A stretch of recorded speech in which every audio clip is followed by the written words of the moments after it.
Okay, so picture this.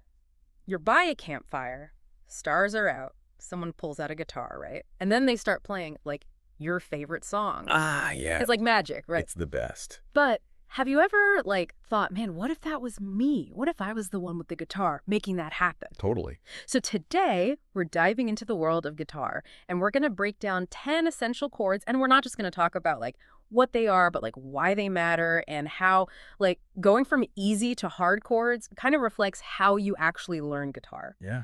Think of this as, like, your cheat sheet to understanding what to focus on when you finally pick up that axe. Exactly. So first up, it's the one and only, the mighty E major. The E major chord. This is it. This is one that launches 1,000 riffs, right? Yeah. You hear this everywhere. Rock, pop, blues, everything. It's so fundamental because it's so easy to play, uses those open strings, the finger placement's really simple, and it's just like the perfect starting point for any beginner.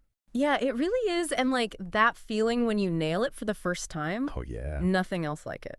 The best. So once you've got E major down, then you can add A major and D major to the mix. So these are your like easy street chords, super simple to play, and they work together like beautifully. And this is where things start getting fun because it's not just about like strumming one chord, it's about how they flow together. 100%. That's what I always tell my students. Like, when you start putting these three chords together, right, in different combinations, you're actually creating chord progressions, which is like the backbone of so many songs. That's really cool. So we've got the easy ones down. What's next? All right, so it's time to meet C major. C major. And this is where it gets a little more challenging. Yeah. C major, it requires a little more like finger gymnastics. Finger gymnastics. Yeah, you're going to be stretching those fingers across 3 frets. Oh, wow. But trust me, that stretch is worth it because when you master the C major, it unlocks so many songs. Oh, yeah. Think Beatles, Taylor Swift, like all of that stuff starts becoming way more accessible. Yeah. It's like leveling up your musical vocabulary. Okay, I like the way you think about that. All right, so we've got E major, A major, D major, C major. What else have we got? All right, so next up is G major. G major. Okay. Another medium difficulty chord. Yeah. And it pops up all over the place, rock, pop, country. Nice. G major is a great example of how these chords all start connecting, right?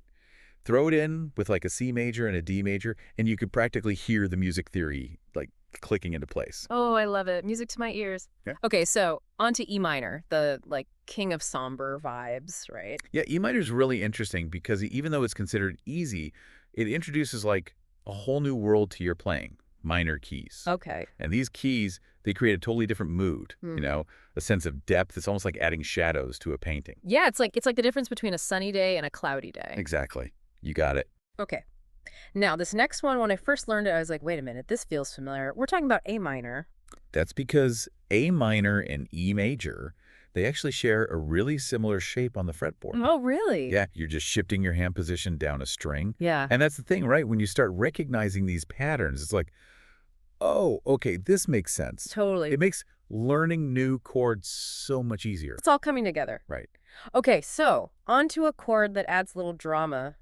D minor. Yeah, D minor. Yeah. D minor is like adding a dash of spice to your musical dish. I like it. It creates this delicious tension, especially in minor keys. Think of it like the dun-dun-dun in a movie score, right? It makes you lean in. Ooh, I like that. Yeah, you're like, what's going to happen next? Okay, all right. Are you ready for the final two?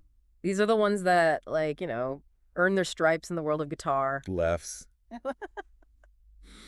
Okay, yeah, get ready because we're about to talk bar chords. Bar chords. F major and B minor. This is your first, like, real foray into the world of bar chords.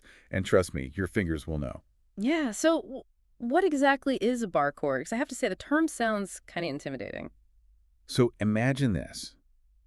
Instead of just pressing down on individual strings, you're using your index finger, like almost like a clamp, and you're barring all 6 strings at once. Oh, wow. Yeah, it's a game changer. Okay. It opens up a whole new universe of sound and possibilities on the guitar. So that's why these chords are ranked, like, hard, because you're essentially learning a whole new technique. Exactly. It's like learning to run after you've mastered walking, you know? Wow, okay. But that feeling, though, when you finally nail an F major or B minor, Yeah. oh, it is pure satisfaction. That's awesome. And think of all the songs you can play. Yeah, it's true. It's true.